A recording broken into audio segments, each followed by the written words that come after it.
mayong adlaw ka na to, no? Tanan, no? O karon ako itudlo ninyo ang chords nga C. So key of C. So unsay porma niya? Nara siya, oh.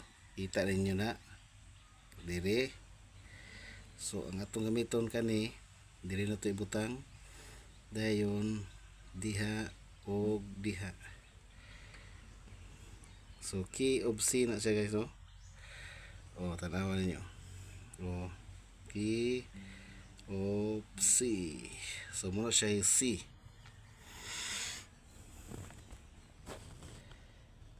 Kita ninyo. So atong patingugon. Muna siya yung key of C.